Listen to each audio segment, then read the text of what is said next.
Start কৰিছো।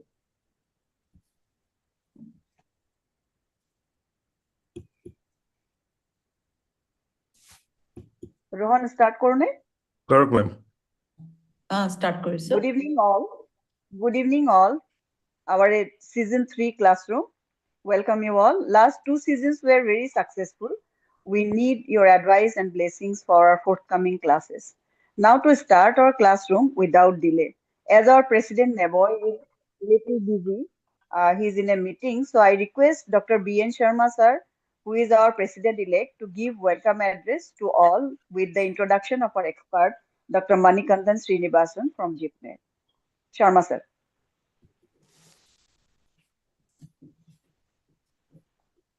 Sir, mute hoye sir. Sir, mute hoye sir. Unmute korok. Sharma sir. Yeah. Good evening, everyone. Season's greetings to you all.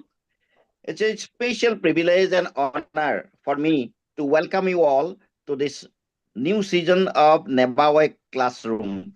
Last 2 seasons were very much successful, and I commend Professor Hiranyo and Dr. Fauzia. We are doing a great job of selecting a very good subject of writing a manuscript for publication. And now I have the honor to introduce our expert in this panel, Dr. Manikandan Srinivasan. He is assistant professor in JIPMER International School of Public Health.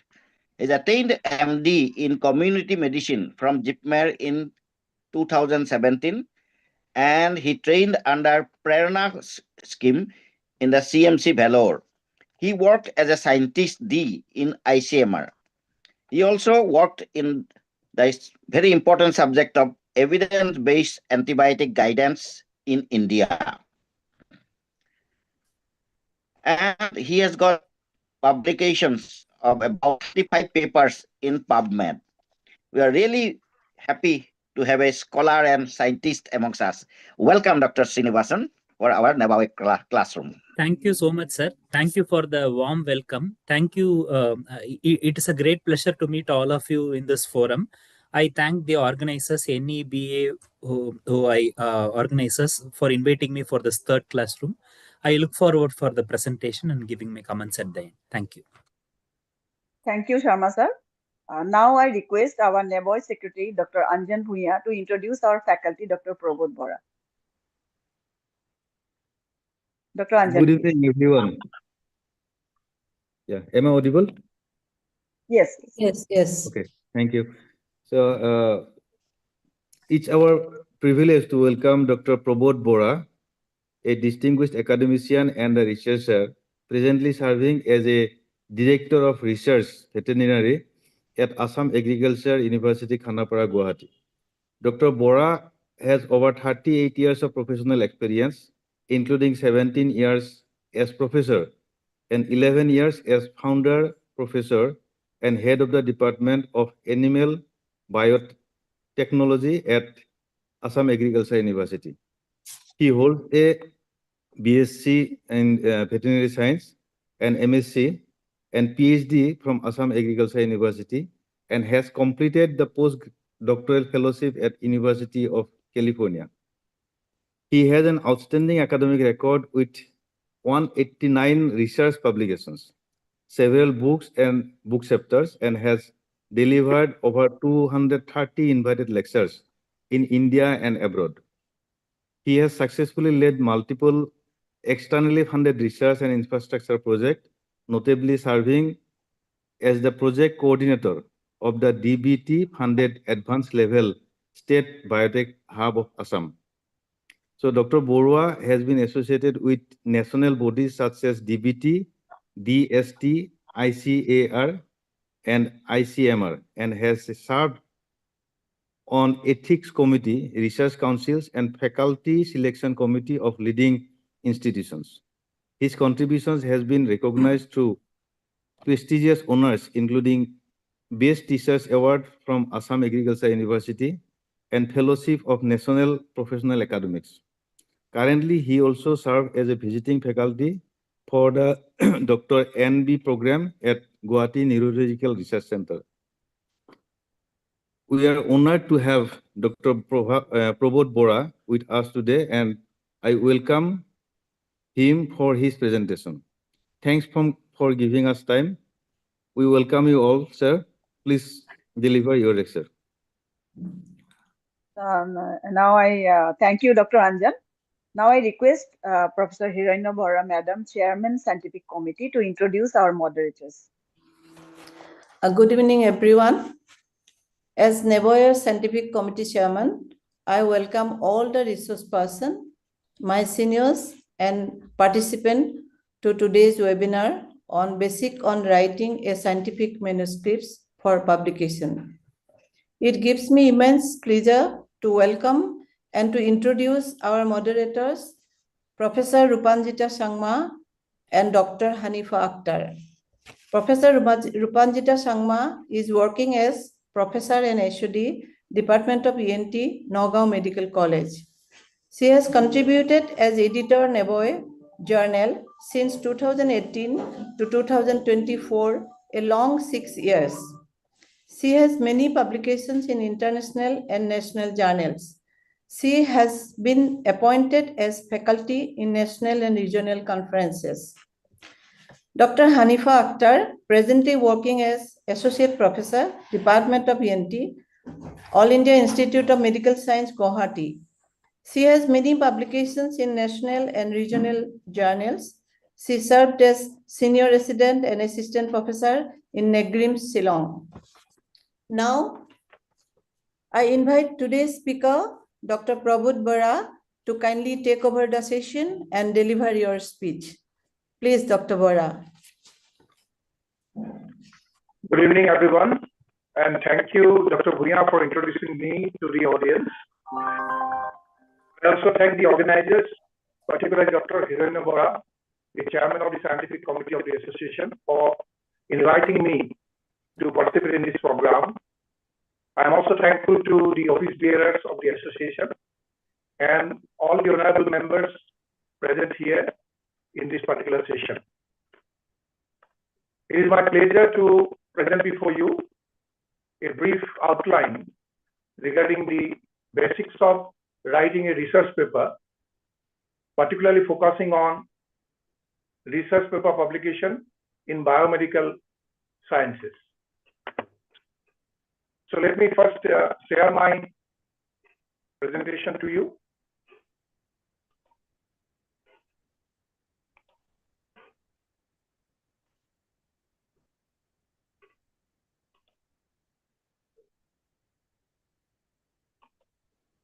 I hope my presentation is visible to you.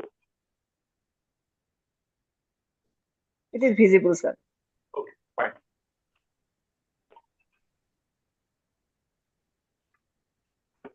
So the topic chosen for this particular session is basics of writing a scientific manuscript publication. Yeah. So excuse me, sir. Sir, there is some crackling sound is coming. Is your phone nearby? No, phone is nearby, but okay, let me make it silent. Let me see. But of course, there is no sound here. I don't know where from it is coming.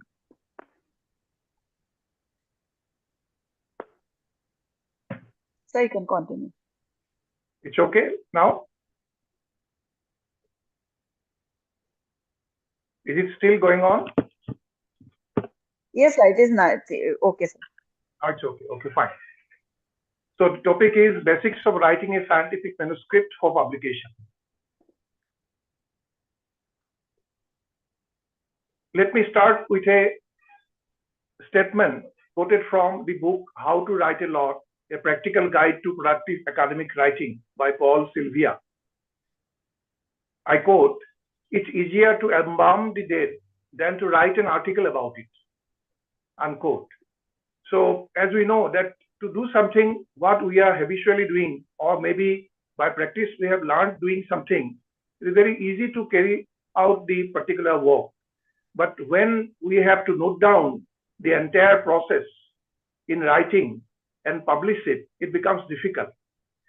So there is a case in all such kind of publications or write-ups.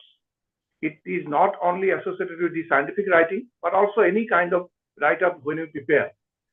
Knowing things is one, and preparing something for publication so that it becomes understandable and comprehensive for the readers, it is a great challenge.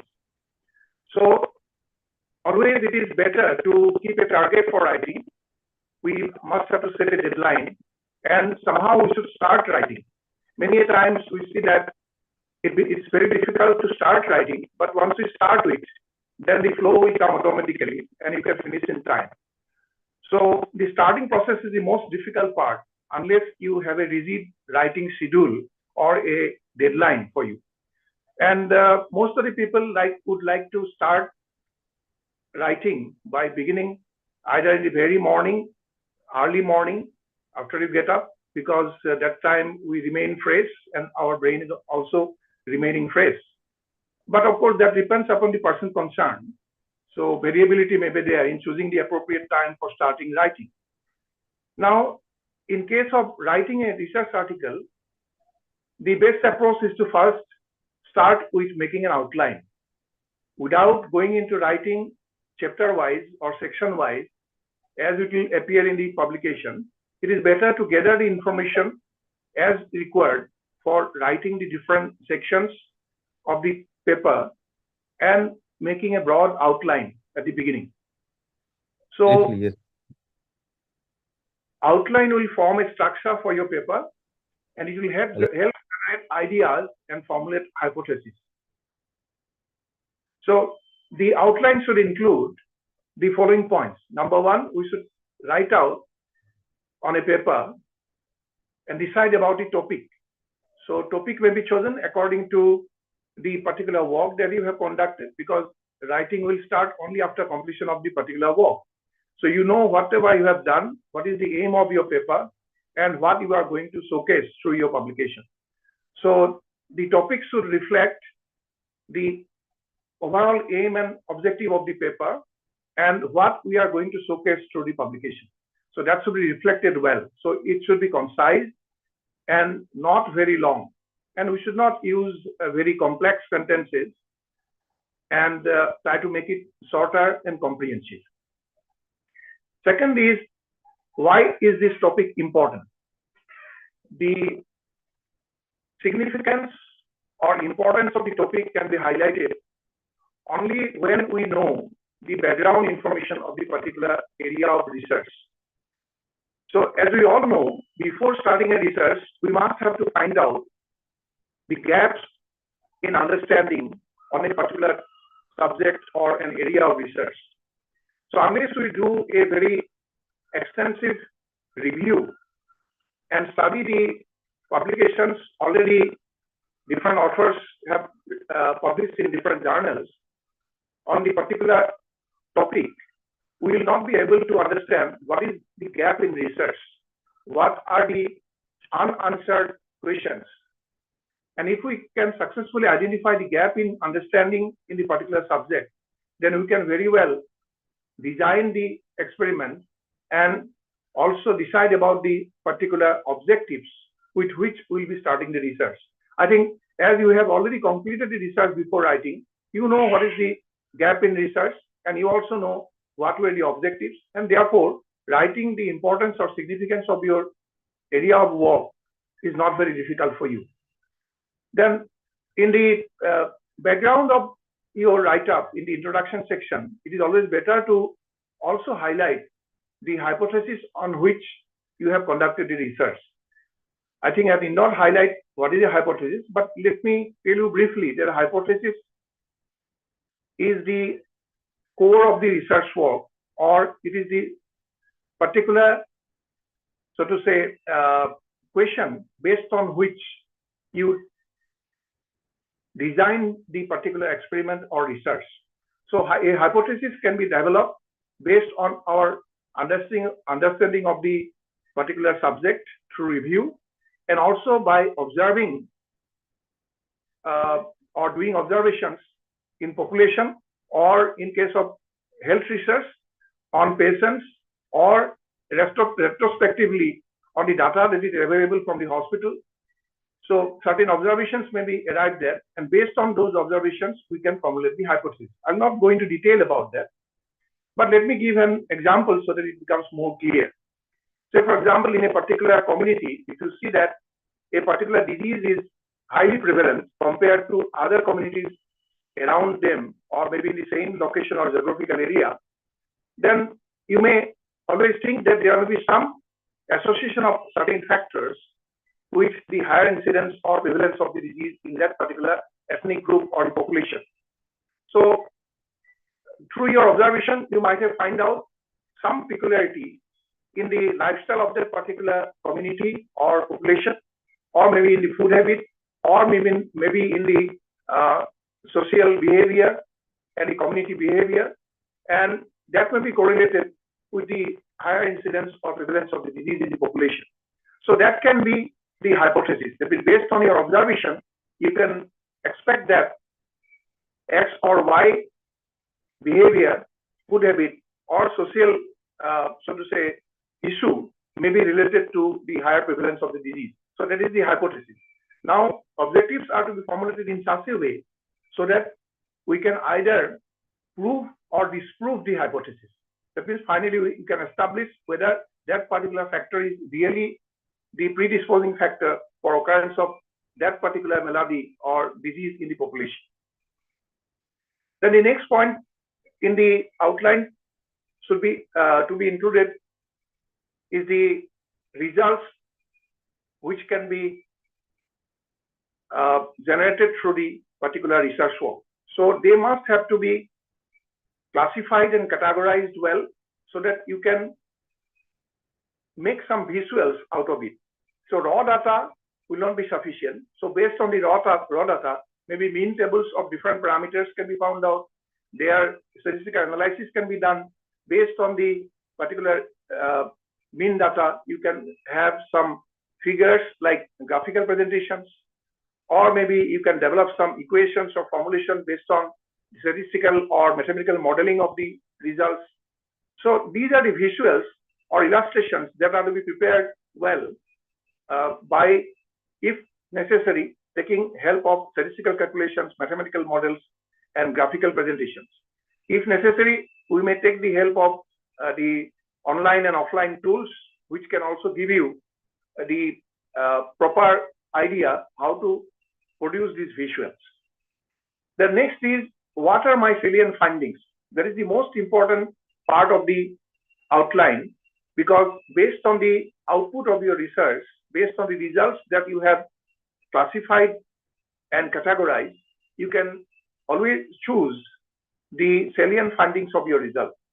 What should be highlighted through your paper?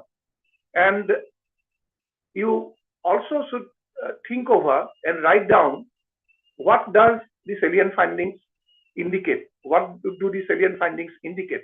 That means, what are the indications that we obtain out of the findings of your research, and how it differs from others? If it differs from others, why it differs from others? What are the reasoning or justification by which you can establish that your observations are correct, although these observations are not exactly same as that of others? So all these things are to be written very comprehensively and very briefly in the outline, and there will be enough time later on to explain and expand them while ultimately drafting the paper in the proper format. Then, after having the outline, before expanding it, you must have to know what are the different aspects of the research output that are to be included in different sections of the publication. If it is a research article to be published, then the major sections are introduction, materials and methods, results, discussion, and conclusion. Now, in introduction, it is always better to first start with the relevance of the particular research. That means you need to justify why you have chosen that particular topic. What is the importance of the topic? And that can be explained only when you have a very good review and you can narrate briefly the, say for example, the overall overview of the particular research work in the particular area, and then you need to explain what are the gaps in understanding in this particular area of research. And based on that, you need to explain or justify the importance of the research work that you have conducted and you are narrating through the paper. Then second point to be included is what is known about the topic so far. As I said, that a good review will give you enough information to briefly describe the knowledge and skill in the particular area which has been already known and published elsewhere. Then, as I said, you need to highlight the gaps in knowledge, and then you are to also mention the hypothesis of your research in the introduction. And based on the hypothesis, what are the objectives that you have already decided for carrying out the research? That should also be mentioned in the introduction. Then in the materials and method, there are description of the sources of the materials that you have collected and the type and nature of materials that you have collected. That means the sample that you have used for your research work as well as the sampling strategy are to be mentioned clearly so that similar kind of research can be repeated in future by other workers. So materials and method needs to be so to say made up in such a way that nothing remains hidden or nothing remains unexplained in terms of the strategy of research that you have done and also the materials and the methods that you have followed. It is also important to explain about the subjects of your study. Who were the subjects of your study? And at that point of time, you must have to define the case and also mention about the inclusion and exclusion criteria, because there may be many confounding factors that may be associated with the particular effect on the parameter that you are studying. But if your focus is on finding the effect of a particular treatment through your research, then other confounding factors are to be negated by excluding those factors before deciding about the samples. So sampling strategy and inclusion and exclusion factors should be described properly so that you can limit or if possible eliminate all the confounding factors which may affect on the output of your research other than that which is desired. Then you need to mention what was the design of your research. While designing the research, always it is important to mention, if possible, the way you collected the samples. The samples should be representative and that should be sufficient in number and nature so that it can really represent the particular subjects of the investigation and also the particular community or population that on which you are doing the research. And design of research is also related to the statistical methods that will be applied for data analysis after getting the output. Say, for example, as you know, there are many statistical methods like CRD, RBD, factorial design, and other sorts of statistical models by which you can analyze the data of a research finding. And if you want to apply such kind of statistical applications, always it is expected that the data is collected in the fashion that is required. If you arbitrarily collect it, then that may not fit to the particular statistical format in which you want to analyze the result. So as we know from the design of experiments in statistics, three things are to be remembered while designing the research. Number one is replication. That means you need to have replicates of the samples representing the population. Second one is randomization. That means you should not have any bias in collecting the samples, and therefore inclusion and exclusion criteria should be defined well. The case should be defined well. And the third one is the local control. That means limiting the confounding factors or other factors which may influence on the result. So these are the three principles of experimental design that needs to be understood and followed, so that we can analyze by using different statistical methods and get some interpretation which is valid and justifiable.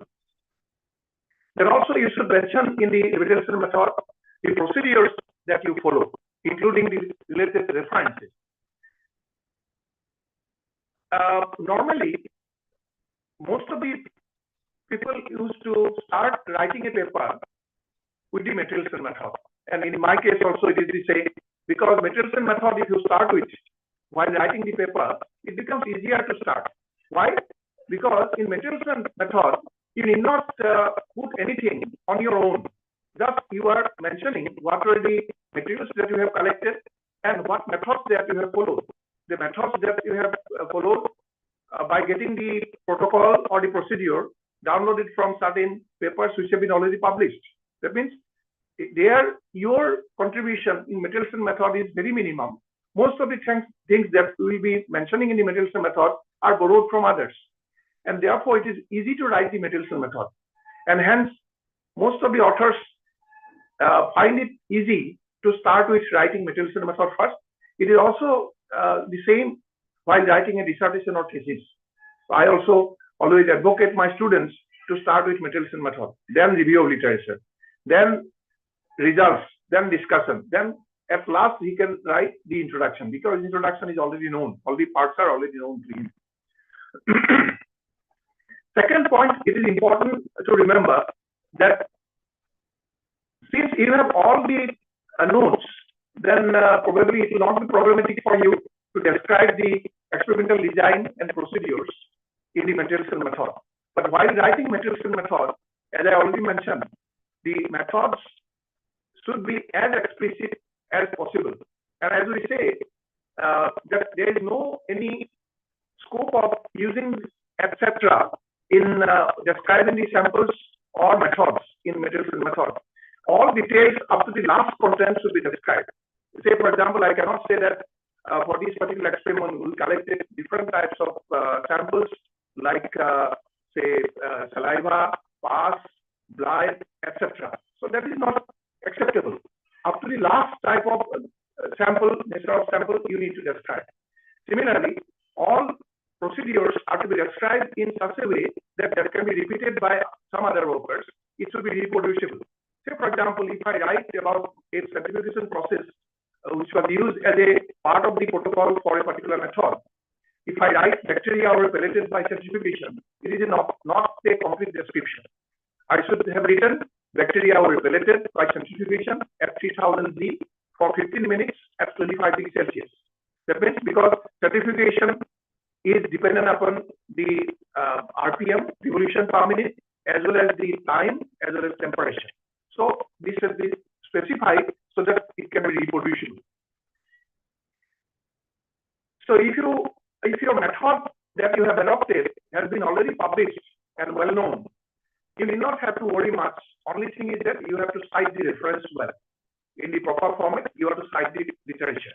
Nothing more than that. You need not explain. And if necessary, in some publications, in some journals, they prefer to write even the published methods, briefly making a statement in 2 to 3 lines, if it is already a published method or protocol. But if you have modified the protocol either partially or completely, then you must have to mention in detail what modifications that you have brought about to the particular protocol. You need to describe every step so that it can be repeated by others. Similarly, if you are developing your own method for the particular research, or you are trying to establish or standardize a method for a particular job, then you need to always write in detail about the method. Then cohesion and fluency in writing is very important issue in this section. It should be clearly comprehensible and understandable. Many times you find that because clarity is not there in materialism method, while pursuing a particular method already described in a published paper, many students fail to get the kind of results they expected. because the explanation given in the materials method in the paper was not appropriate. Many hidden facts were not mentioned. That's why the final reproduction or repetition of the process was not possible. And nowadays it becomes very interesting and important also in molecular studies. Say, for example, for most of the molecular study like PCR and its variants, we need to mention the PCR primers. So PCR primers are described only in terms of certain mentioning about the length of the nucleotide sequence, ATGC sequence. These are only alphabets only. If by mistake one alphabet is missed in the primer sequence, then the entire primer will be wrong. And the person may replicate the particular experiment with the primers that have been published, but he will always get negative result with that kind of primer if only one single alphabet is missing from the primer sequence. So therefore, writing the materials method should be very, very precise, and it should be very precise, and it should be very correct and explained well. Expression in passive voice is always preferred by most of the journals. And this is a common principle of writing any research publication or report. It is better to use past tense as well as passive voice. But nowadays, many of the coveted journals accept if we make a reference in active voice, if we use I and we, no problem. We can use it if it is allowed in a particular journal. But repeatedly using we or I in a paragraph makes it little not attractive for the readers. It sounds disruptive. And therefore, it is always better to use past tense and passive voice. Past tense, because already you have completed the work, then you are publishing. There should not be a mixture of past and present tense. These are small things, but it is very important so that the paper becomes, so to say, acceptable for the reviewers. Because there are several mistakes in the punctuation, grammatical, and typographic errors. Usually, it will distract the reviewer, and in the first go, the reviewer will reject it. There is likelihood. So we should be very careful about that. Then the results section. In results, first of all, if you have already prepared in the outline the visuals out of your salient findings, then it becomes easier for you to write the result. So based on the mean tables, based on the graphical presentations, photographs, illustrations, and other statistical data, you can start writing the results. So tables and graphs should be given only when necessary. When there are only references to very few, so to say, data, then you need not put it in the table. You can write it in text. But if there are several data, several variables at different time points, then it is better to show tables. Similarly, in graphical presentation also, usually a new researcher makes a mistake that what type of graph is most representative for the kind of data that I have. That has to be decided very well. Say, for example, for a temporal gradient in a particular data sample, say, for example, increasing weight of the subjects at different point of time, or increasing incidence of a disease in a population at different points of time, or different season, or different years. These are called temporal variation. Temporal variation means timely variation. And these temporal variation or that kind of trend should be better expressed by using the line diagram rather than using histogram or bar diagram. But if they are discrete data pertaining to mean levels in particular population or many populations, showing the variations between populations or variation between years or seasons, then the bar diagram or the histogram may be good. But bar diagram is better than histogram. Histogram is applicable only when the data are linked together. Then you need to therefore consult the statistician if necessary to have the statistical calculation of the tables as well as the graphical presentations. And many a time we see that statistical analysis is done based on the means.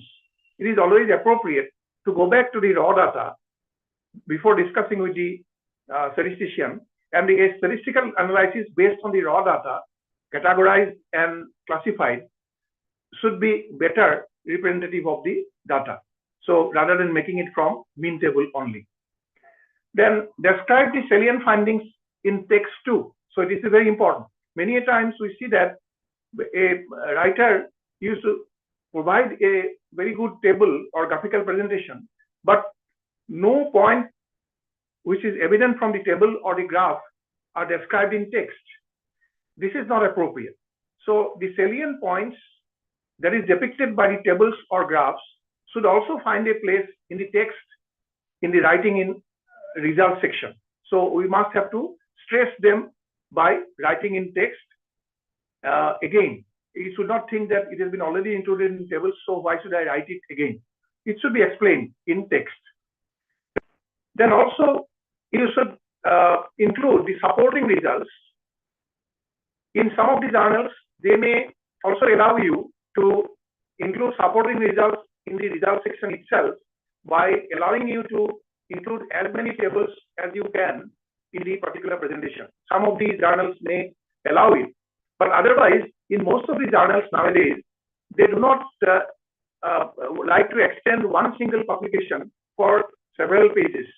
So they will limit the number of tables to be included.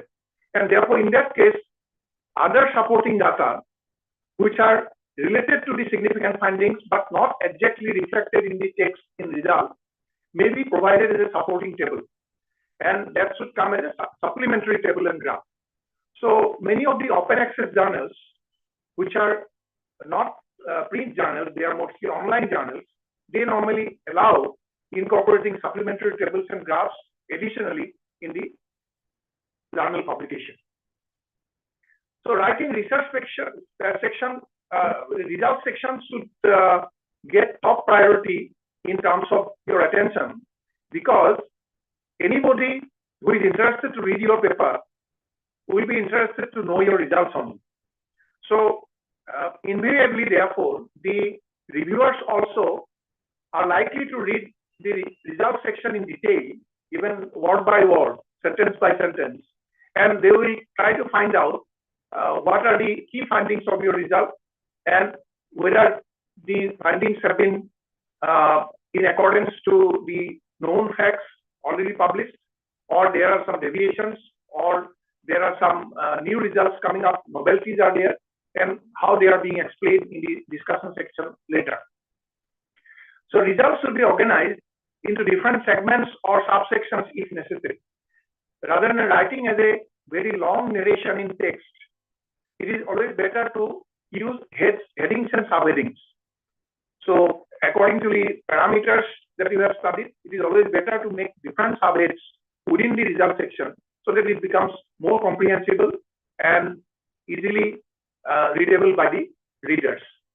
So you should also mention in the results, while describing a particular parameter, initially, what is the purpose of the experiment, what are your experimental approach, very briefly, and then the data in text and visuals. And also you should write the data commentary. That means your overall salient observation based on the tables and figures that you have made. So salient findings are to be also given as a commentary in text. So data commentary will explain a meaningful summary of the data. As I already said, it need not be very long, but most significant findings should be given in the summary of the data pertaining to a particular table, and that should give an explanation to the salient findings. So result section should not include any interpretation of data, because that is usually included in the discussion. So in some of the research journals, usually they combine both results and discussion together. And in that case, alongside these results on a particular parameter, we may also continue with the discussion so that it becomes more comprehensible. But in most of the coveted journals, usually they keep results and discussion sections differently. And in that case, no interpretation or discussion should be made while presenting the results. And if necessary, in the discussion section, salient points of results may be again repeated if discussion is a separate section. So you should be selective in presenting data and choose only those experimental details that are essential for the reader to understand your findings. So unnecessarily, you should not include the raw data or many tables which are not necessarily important for explaining the salient findings of your results. So you need to distinguish your results from your data. Data is not the result. So based on the data, after classification and categorization, and then properly converting it to visuals like table and graph, you should include it in the result section. Then comes discussion and conclusions. Many a time in many journals, discussion and conclusions are two different sections, but in most of the journals, this conclusion comes towards the end of the discussion only as a single paragraph or one or two paragraphs, briefly. So in discussion, we should again mention major findings of our study. We should not think that it has been already stated in the results. Why should I repeat it again? Major findings, very briefly, should be repeated at the beginning of the discussion, so that based on that, you can start discussing the salient results. So whether your findings are in agreement with previous workers or they contradict to the reports of previous workers, that should be observed appropriately by referring to the reviews collected. So when you have reviewed the literature, you can find out very easily the similar results which have been published by other workers if they are in agreement with your findings. And you may also find some results already published in other journals which may not be same as that of your experiment. So they may be contradictory. So many students, when they start with writing a paper or doing a research work, find it difficult to justify the contradiction of his or her findings with the already known findings. So, and that time, many times we have seen that a new scholar has a tendency to just, you can say, just rationalize his findings by making manipulation. Data manipulation may be done by students so as to show an agreement with the previous worker's findings. So this is not actually acceptable or advisable, because anything that has come up out of your experiment, if the experiment is done judiciously, honestly, and by following precise methods, we should not worry whether our outcomes or outputs are similar to other workers or not. If it is contradictory, we should try to justify them. So justification may be found in the literature itself, because many other workers may be also discussing what are the other observations that may be there, what are the limitations of the previous work, and from that you can find out the reason for contradictory findings of your work. Or if it is not supported by literature, you should yourself try to reason it. You should try to justify why you have come up with these contradictory results. So, but novelty should not be neglected. Sometimes novelty that you find through your outputs of your results may be a new beginning of understanding of a particular subject. And that may be very, very important, so to say, turning point in understanding that particular subject. So your findings may be accepted widely, and it may also ultimately happen that you may be selected for an award for a new finding which was not known earlier. It is quite away from the understanding that we had earlier. So most of the discoveries are coming from that kind of out-of-box thinking and finding some novel results which were not expected. And many times the results may be accidental, and that may be the basis of a new finding. Then you should justify your findings, as I say, with the agreement with other workers or by giving a reasoning for it. And then you should describe in the discussion chapter what is the significance of your research work or the findings, what does it indicate, and how it can be applied further for social benefit or benefits in the particular research area or subject. So that means overall implication of the outcome of your result and how it can be extended further in future for further studies, and how it can be finally beneficial for extending the understanding of the subject, or it may have direct application to the field, or it may have direct application to the society. That must have to be mentioned.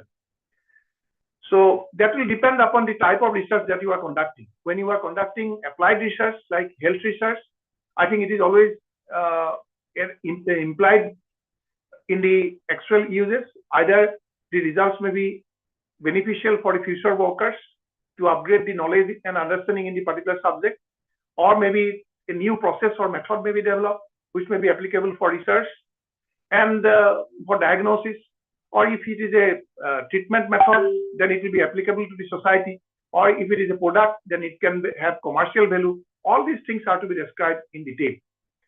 Then also you should mention what are the limitations of your study. It is again one controversial point.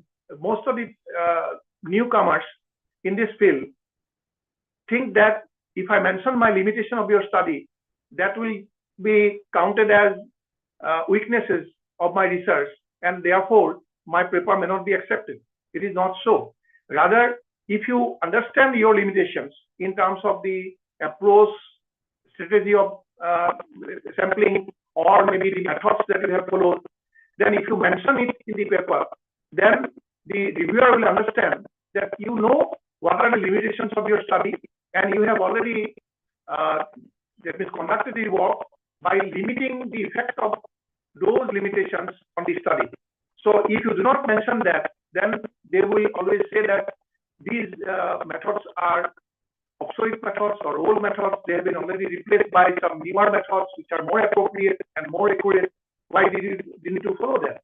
So you must have to always mention the limitations. It is always better. So always you have to highlight the major findings of the study and explain the meaning and importance of your findings, and then compare and contrast your findings with those of other published works. And as I say, weaknesses or limitations or assumptions of your study should be always mentioned. And ultimately, in the closing chapter, in some of the research journals, it is needed to summarize that means overall results and discussion part of your paper. So if it is not a different section in the paper, then also as a small summary in 2-3 lines, you should mention at the end of the discussion what is the take-home message from the particular research that you have conducted. That should indicate the importance of the work by setting applications, recommendations, and implications. Be clear, concise, and objective in describing your results. As I already said, your result section is the heart of your paper, and therefore, every reviewer usually gives more importance in studying the result section before accepting or rejecting a particular paper presented for publication to the journal. So lead your reader through your story by writing direct, concise, and clear sentences. Don't write very long sentences, complex sentences. Make it very simple so that everybody can understand well. Then comes making a revision. After the draft is ready, first draft is ready, then you can sit down for a revision. First, we should go for a macro structure revision. Whether the entire structure or the flow of the material in the write-up is appropriate or not in terms of its organization, content, and flow. Then after, if you find that the structure is okay, all the different sections are already mentioned well and included all the important findings, then you should go for microstructure level revision, which includes individual words, sentence structure, grammar, punctuation, and spelling. So normally it is better to always find your own errors, because we know what are our common errors. Many people used to have common errors in writing, and if we can understand and identify our own common errors, then always do a targeted search for them. And print a double space copy so that you can write between the lines while revising it. Some important points.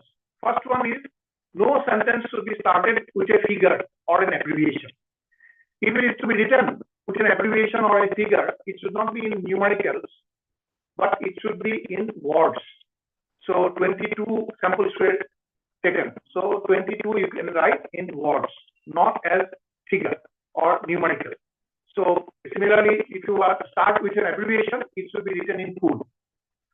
Then sentences should be short and simple, as I already said, and multiple references when we cite within bracket, within parentheses.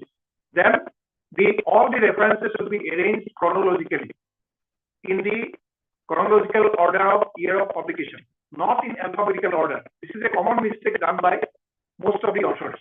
It should not be arranged in alphabetical order, but it should should be arranged in chronological order. Then you should follow the specific citation style that is prescribed by the particular journal. All journals do not follow the same style, but most of the journals, particularly from the health sector, including veterinary health, animal health, they used to follow the AMA citation style or Vancouver style. I will just explain these two styles very briefly so that you can understand. AMA or Vancouver styles are almost similar. There is having only one single difference, but almost they are same. AMA stands for American Medical Association. They have developed it first, and then it is being followed in USA mostly, and also in Indian journals or most of the international journals related to human or animal health. So in this case, write the references with an Arabic number 1 to 3 in brackets after the citation. After you make the sentence statement, then you write within bracket by numbering. From first reference onwards, you should start writing 1, 2, 3, 4. If there are more than 1, if there are 2, you can use the 2 and use a comma between them, 2, 3, 3, 4, like that. Or if it is more than 2, then you can write 2, 3, 4, and 8, like that. Then you need to give a reference even when the author's name is stated in the sentence. Many a times this is a mistake done. Even if the author's name is mentioned in the text, you should also use the reference number in the particular paragraph or the write-up. Then while preparing the reference list, many a times we use the term reference. Sometimes in some journals it is referred to as bibliography. We need to understand what is the difference between bibliography and reference. Actually, although they are used synonymously, they do have a basic difference. A reference means a list of the citations that have been included in the text in the particular, so to say, body of the paper, body of the manuscript. Whatever references that we have mentioned in the body of the manuscript in text, that should find a place in reference list. But in bibliography, you may include some other references which are not cited in the text, but they are something else. Normally, bibliography word is more appropriate while writing popular articles or essays, because in essays and popular articles, normally we do not cite references in the text, but we can cite the references which have been used for writing the particular manuscript at the end in the form of bibliography. Then it is more appropriate, because bibliography may include the citation of references which are mentioned in the text in the body of the paper, or maybe something else which is not finding a place in the text, but they have been referred while writing the particular topic. And then while writing the reference list, if a paper is written by more than 6 authors, in the AMA or Vancouver style, you need not mention surname of all of them. You should list only first 6 authors' surname and the first names, and then followed by FL and co-workers. So up to 6 worker you should mention. And the basic difference between the two, as I have shown here, while citing a journal article in the reference, in the first AMA style, it is written like this: the author's name without comma and full stop between author and surname and first author. Surname should come first, then first name of the authors or second name of the authors without giving any comma or stop. Then comma between 2 authors, and then title of the article, then abbreviated title of the journal. In case of AMA style, abbreviated title of the journal, say for example, Indian Journal of Medical Science or Indian Journal of Medical Research. So you can write in JMADRAS or Indian JMADRAS. These are standard abbreviations. And then year of publication, volume, within bracket the issue number, no gap between the volume and issue. Similarly, then 1 colon, then complete page number, dash to dash, 5 to 7, 23 to 24, like that.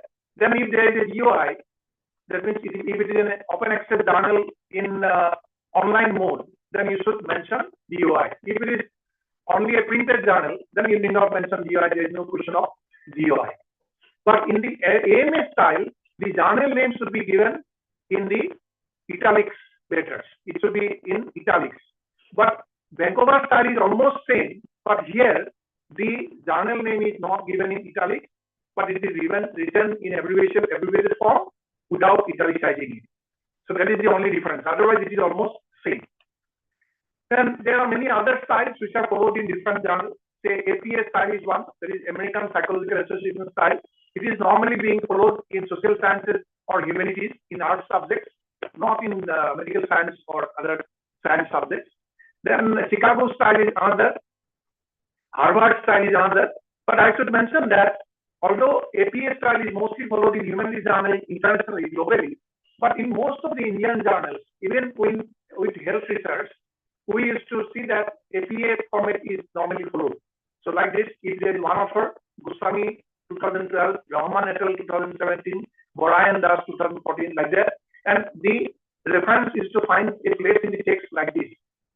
So this is the common style followed in most of the Indian journals, whether it is a science journal, health journal, or humanities journal, that does not arise.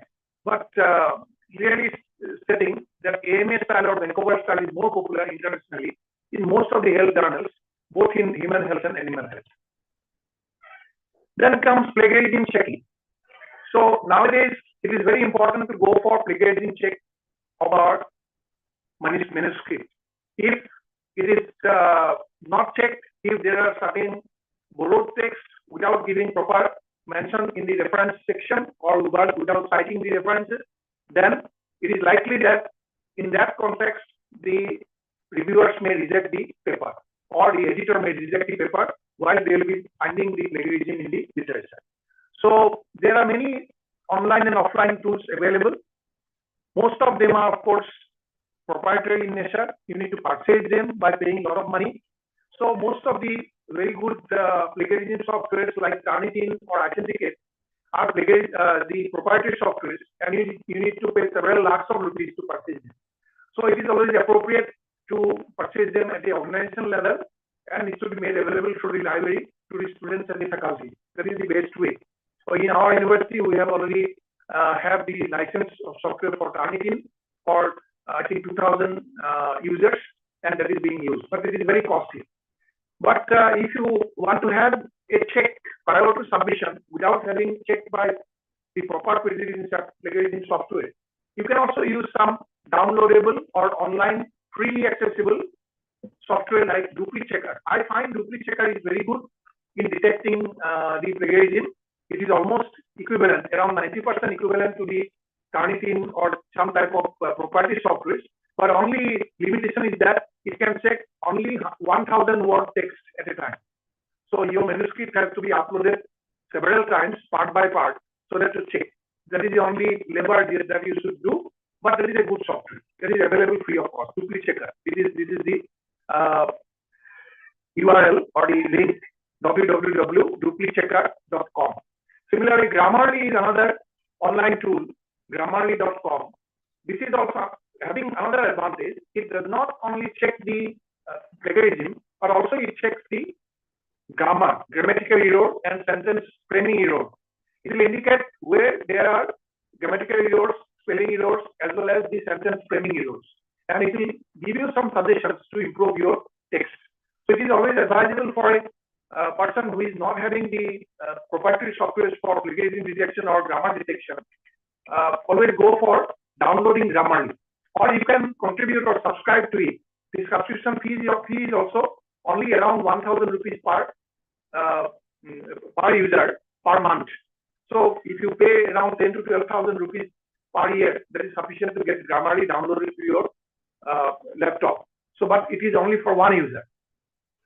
So Grammarly is very good, and I normally advocate use of Grammarly in the finding the grammatical errors as well as for checking the plagiarism. And to avoid plagiarism, always it is better to use a quote mark when you are that means exactly copying a text and repeating it in your manuscript. Verbatim, in toto, if you are replicating, then it should be kept within inverted comma, and immediately the reference should be cited. Paraphrasing in another way to avoid plagiarism, that means you should try to change the text of the sentences by using your own words while borrowing some text from others. So you should not use the same text, but you should try to understand by reading again and again, and you should make changes by paraphrasing. That means many phrases of 5 to 7 words may be changed together, because most of the softwares will find plagiarism by detecting 3 words at a time in a row in the text that is duplicating from some other published text. So to avoid that, paraphrasing is another method to avoid. Then summarizing is another. That means without borrowing text, if you read the paper or the abstract or summary of the paper, understand it, then you start writing in your own writing without looking into the text again, then it is always better, because you will be writing in your own language. And one must recognize or realize that an original writing consists of thinking through ideas and expressing them in your own way. And in that case, if you are writing it in your own, there is no question of plagiarism. Even without plagiarism check, you can submit the paper if you are confident enough that you have not borrowed any text from any other paper. Always acknowledge the original source of idea, data, or text. When paraphrasing, use your own words, and always cite references appropriately. Many a times people do not cite references appropriately. They give some false references also. In many papers, you will find. If you want to cross-check, you will not find that reference. They simply mention it, but originally their publication is missing. So that is a very, very unethical behavior. And that kind of unethical behavior, if it is detected, I think nowadays under the plagiarism detection software, this can be detected. And recently, the University Grants Commission has developed a modality for even punishing the authors and the, so to say, guides or mentors of the students indulging in plagiarism in writing a manuscript. So the punishment has been prescribed from, that means the stopping of increment up to dismissal, depending upon the repetition of the same crime. So we should be more careful nowadays in avoiding plagiarism. Then for writing, Grammarly can help, as you say. Similarly, another software can be helpful, that is called WordTune, WORDTUNE. You can download it into your computer, and this is also freely accessible. And this can also help you in just giving the shape to your manuscript so that it is acceptable to the reviewer. Then another AI tool has come up along with Microsoft, that is called CyDar AI, that also can be downloaded and can be added to the Edge. That is your Windows Explorer, the Internet Explorer in the Microsoft, and then that can be used. It's a very good software that can also help you in guiding you in correcting the text, as well as making summary and other, so to say, changes to the text. Remember, having 5 to 7 drafts is a norm usually. An expert writer also would normally prepare 5 to 7 drafts, rectify them, revise them several times, then only finally they submit it. And after submitting also, the reviewers may find fault with you, and they may also advise you how to improve upon and what are the limitations of your study. Everything has to be, the feedback that we get from the reviewers should be studied well, and we should improve upon the manuscript and then resubmit again. And even after publishing 189 journals during my career in the last 40 years, I am not confident enough to say that if I write something, it will be immediately accepted by a paper. No, nobody can claim that, because there may be errors in it, there may be scope of improving it. So that is usually found out by the peer reviewers, and the reviewers will come up with their suggestions to make it better, and we should accept it and improve upon the manuscript and then resubmit it again. There are many apps nowadays available in the internet which can be used for choosing a research journal for publication. This is another important point when people used to confuse. After writing a manuscript draft, where to submit it? Because choosing the journal is very, very critical. And for that, nowadays, there are many, so to say, online tools that some of them can be downloaded also. Trinka is one AI-powered tool that will match your manuscript based on its abstract. That means if you upload the abstract, depending upon the abstract, it will find out the journals which are likely to publish your publication. Then it will give you the suggestion. These are the list of journals. You can choose one by one. And based on the top priority, you can submit one after the other. Maybe 2 or 3 may be rejecting you at the beginning. Ultimately, you will be successful. My recent publication has come up in a journal with 5.9 interfactor, but that has to be revised for 4 times. That was rejected 3 times. Initially, that was rejected 3 times by 3 different journals. Then 4th journal accepted it with 4 revisions. So it may take 1 year to 1.5 year time to publish your article in a very, very important coveted journal of high standard. So you should have the patience, and you should not jump on in publishing it in pirated journals. So there are many other softwares available: Elsevier Journal Finder, Web of Science Journal Finder, Wiley Journal Finder, and Zane, Z-A-N-E. This is also another tool that finds journals by analyzing text from your abstract. So Trinka and Zane are very useful because they are not limited to a particular publisher. But Elsevier, Web of Science, or Wiley has got limited access to publishers. Then always try to avoid the predatory journals. But how you know the predatory journals? In 2010, actually, a list was published for the first time by a librarian from that means University of Colorado, Denver. He was Jeffrey Bill, and therefore this list is called Bill's list of predatory journals. He listed all predatory journals of the world. But unfortunately, many of the publishers came against him, and they filed cases in different courts in different countries. And finally, Bill's, so to say, the employers have warned him, you stop publishing your list, otherwise you will be dismissed from your service. And finally, in 2017 January, Bill shut down his blog and removed all its content, citing pressure from his employer. So therefore, it is very difficult now to find out the predatory journals. But of course, the old versions of Bill's list are available in the internet. You can download them. Then last one, what I'm going to tell you is what is the impact factor of publication. And impact factor always matters while deciding about the journal.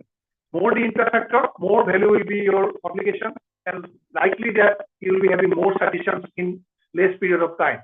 As you know that the Lancet is having the highest impact factor as on today. One publication in Lancet is equivalent to 103.5 international impact factor. No other journals is having that.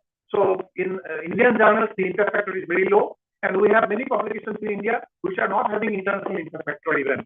It is 0. So it is always better to have publication in good impact factor journals. Impact factor usually refers to the citations of the publications of the journal in the last 2 years. Suppose we want to find out the impact factor of the journal in 2018, we have to go back to the publications in the journal in 2016 and 17, and the average number of times the articles published in last 2 years were cited by index journals divided by the total number of citations, citable items, total number of publications that has been published last 2 years. That is A by B will determine the impact factor. So impact factor always matters in determining the importance or the, so to say, standard of your publication. But of course, there are many criticisms for this because there are many areas of research where only few people are working, or there are very less number of people citing papers in those particular subject areas, and therefore citations will be necessarily low. And you cannot blame the standard of the journal for less number of citations, but really citation was less because only few people can understand them, or only few people are interested to know those facts because there are only few experts available in those lines. So therefore, impact factor is in one way a so to say a misleading kind of so to say index for judging the real standard. Government of India very recently has avoided using impact factor as a very important so to say index for standard of research. There are many other methods that is finding standards of journals instead of the international impact factor, what is called Institute of Scientific Information ISI impact factor, which was earlier called as Thomson-Reuters impact factor, because Thomson-Reuters company developed the particular algorithm, and later on it was known as Thomson ISI. And instead of this, many other journal impact factor algorithms have now emerged, like JCR, CIMAGO, Chinese Academy of Science Journal Ranking, Chinese Computer Federation, Web of Science Citation, and in India, agricultural scientists under the Indian Agricultural Science Academy, Indian Academy of Agricultural Sciences, have developed another impact factor analysis that is called NAS factor, National Academy of Agricultural Sciences factor. So that is also another factor available only in India, but people across the globe do not accept it. So with this, I conclude my speech. I think it was a little bit longer than expected. I hope it was useful for you. I know that many of you are expert writers. Many of you have a lot of experience of writing manuscript and you have published in very good journals. But my intention was to only give an overview of the method of writing a manuscript only for those people who have not ventured now in publishing journal papers out of their own research work. So particularly meant for the PhD students or the postgraduate students. Thank you very much.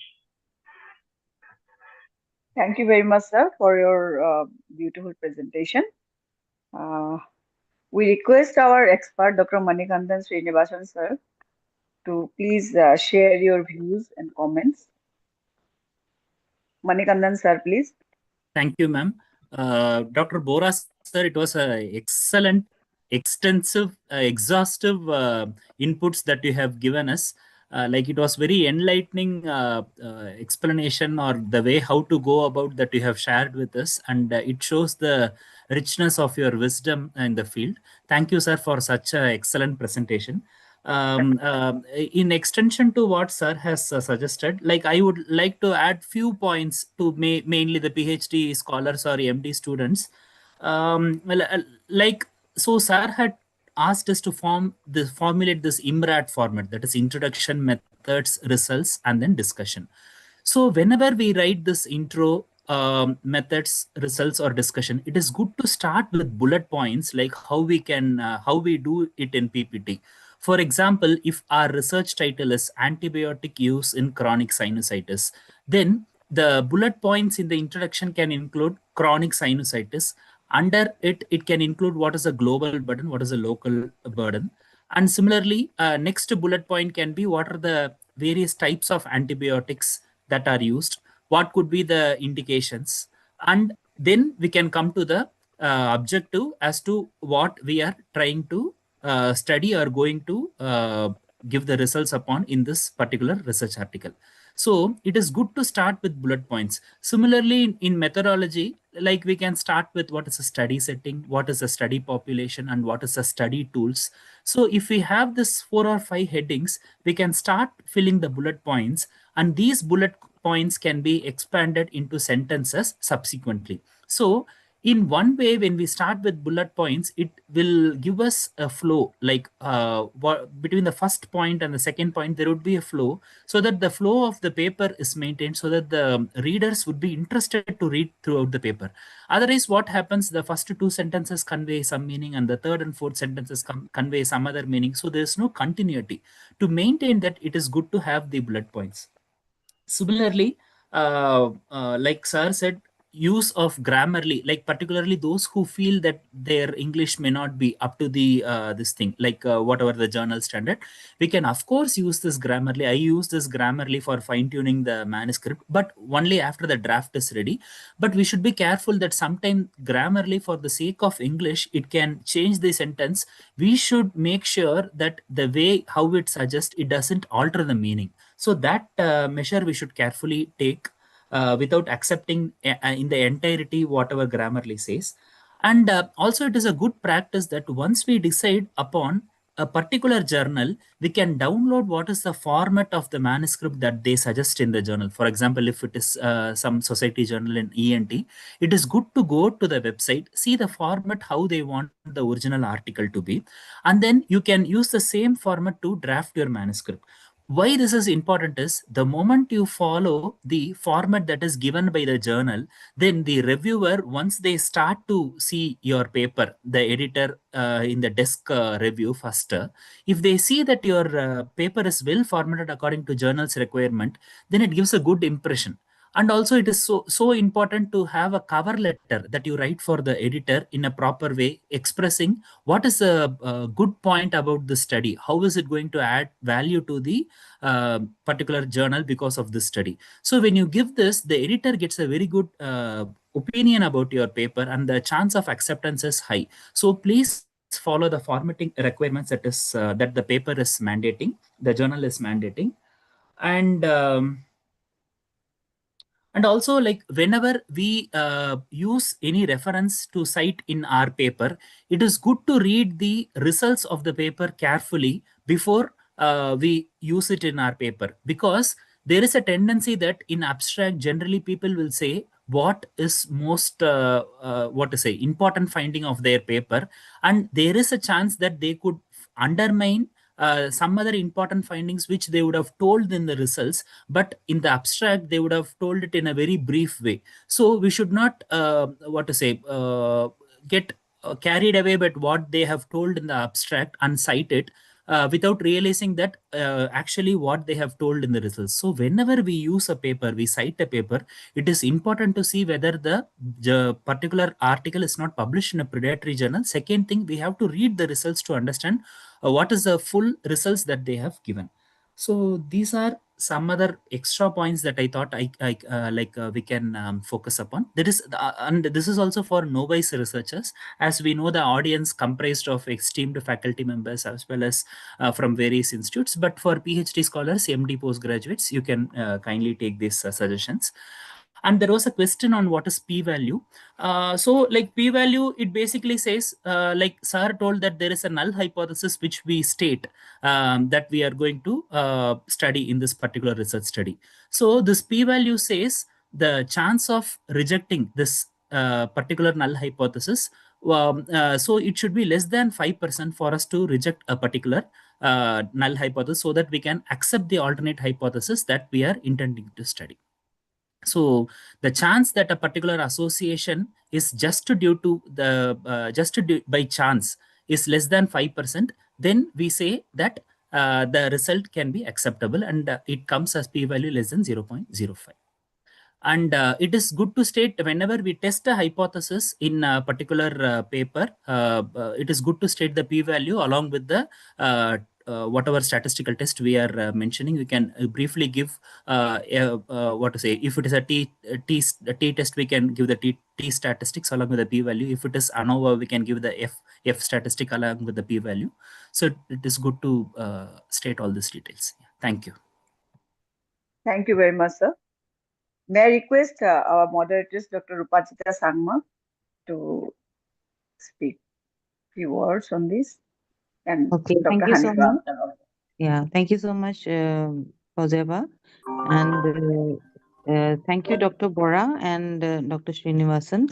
We really had a very good insight of how to write a manuscript, and I think it will be very valuable for the postgraduate students when they start writing their theses and papers for publication.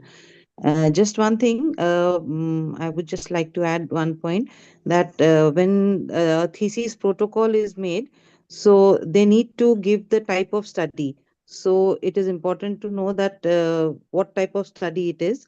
That should be mentioned in the thesis protocol. So is it an experimental study, or is it an observational study? If experimental, is it a non-randomized trial or a randomized control trial? And if it is observational, then whether it is analytical or it is descriptive. If analytical, it could be a cohort study, which is basically a prospective study, and it could be a case control study, which is a retrospective study, and analytical cross-sectional study. So this classification is important when you present the thesis protocol, so that when you present the protocol, it is not rejected. So that point is important in the protocol, this thing. And regarding the this thing, a question, so there is a mnemonic finer. So the question or the research topic should be feasible. It should be interesting to the investigator. It should be novel, which Dr. Bora has already elaborated. It should be ethical, and it should be relevant. So these are few points I would like to add. And our university has this, what is this? Turnitin software for plagiarism, which is very important. And all our colleges in the library, they have this software so that the theses can be checked for plagiarism. So that is one important point which has been highlighted. Okay, thank you so much. Over to you, Hanifa. Yes, thank you, ma'am. Today's lecture was really very informative, useful, and it was a broad topic which is brought into a capsule form by Prabodh Bora sir with very fine tuning done by Dr. Manikandan Srinivasan sir. Thank you for the tips and tips for the manuscripts. Um, it's a very vast topic which is covered very nicely in a very short time. It is mainly for the PG students, just one or two additions I would like to make. Like Bora sir has said that clarity, it is most important to write in a very clear, simple language, then which is readable to the readers. Then second thing is finding the right journal, following the instructions. And when we are beginning, right, even starting a case report or when we are writing an original article, the PG students, they should develop the habit of checking the Equator website. There are certain guidelines. So checklist, if we make a habit of following those checklists, then we don't miss the important points because the standard journals they always ask us to follow whether it is following some guidelines like care guidelines, stroke guidelines, consort, if you're doing some RCTs or original articles. And second thing is key, whenever the editors and reviewers they receive an article, it is the title and the abstract which they read first, which I believe it is the heart or the face of the manuscript. So the abstract should be written at the end, and the materials and methods has to be really very exhaustive. Like Srinivasan sir and Prabodh sir has rightly said, ki each and everything has to be broadly mentioned in details. The study settings, populations, what is the methodology, how the test was done, how the population was selected, the method. If any test we are doing, like if we are doing any audiological test also, or if you're taking any samples, how the sample was collected, how the test will be done, uh, in what conditions, everything needs to be in details. And the results has to be made very clear in a simple tabular form. The results, the tables should be very much neat and clean. So thank you. All this. Any other questions from the audience? We are already running out of time. Yeah, I think there is One or one more question which has not importance of uh, p-value has already been yeah, yeah, that Dr. Srinivasan has already told. Again, there is this how will you exactly. calculate the number of patient to be included in the particular study? Yeah, can I go answer that? Yes, yes. Yes, Sure. yes. Yeah. So to the first question that we have already discussed, like p-value, basically we are telling that the association is due to chance. If it is less than p-value less than 0.05 means then the association just due to chance is less than 5%. So that is a thing. And similarly for the second question, so we have to calculate the sample size a priori. So in case of postgraduate students, so generally in our institute, what they do, like before the postgraduate thesis they are starting, they have to do protocol presentation. So in the protocol presentation, there will be a sample size calculation where the PG students have to say based on the type of study that they have chosen. For example, if it is a prevalence study, what is the prevalence of chronic sinusitis in the population in Pondicherry? If that is the question, so then there would be chronic sinusitis prevalence that is reported in other part of the country. For example, if it is reported as 8% or 10%, I'm not a subject expert, so apologies for my estimated numbers, just I'm telling. So if it is a 8% that is reported from the previous study, then this has to be used in a formula. For example, if it is a prevalence study, we can use simple formula like 4pq by d square. Or to like avoid with this complexity of all this formula, we can use softwares like OpenAP software. So where we can feed in this information which has to be chosen a priori, that is before start of the study, based on the references and whatever we need to study in the particular what to say, in the research topic, we have to put this pre-known numbers into the software so that we get what is the estimated sample size that we need to study. So basically, we need to study at least these many sample size to prove or disprove our hypothesis. So we need to calculate this at the time of protocol presentation. Then after we do the study, while we are submitting the manuscript for publication, we will say this is the initial sample size calculated and these are the assumptions based on which we calculate. And we have to mention it using which software we have calculated. Yeah. Thank you so much, Dr. Srinivasan. Thank you. I think there are no more questions. So over to Dr. Fozia. Okay, thank you very much, everyone. Before I go for the vote of thanks, can I request everyone to put on your cameras? So everybody is hiding their face. So, and on behalf of the organizing team, I extend our sincere thanks to our speaker, Dr. Prabodh Bora sir, for an excellent and practical session on manuscript preparation for medical publication. Your clear guidance on study design, data presentation, scientific writing, and responding to viewers will really benefit us in our research and clinical academics. We are also grateful to our expert, Dr. Manikandan Srinivasan sir, for adding depth to the discussion and valuable insights for medical publication and experiences.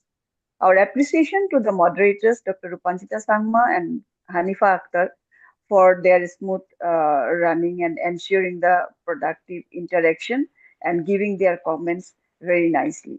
Finally, a big thanks to all our participants for your interest and engagement. We hope today's session strengthens our medical writing skill and supports future publication. Thank you all once again. Thank you very much all attending this classroom. Thank you. Thank you. Thank you. Thank you all.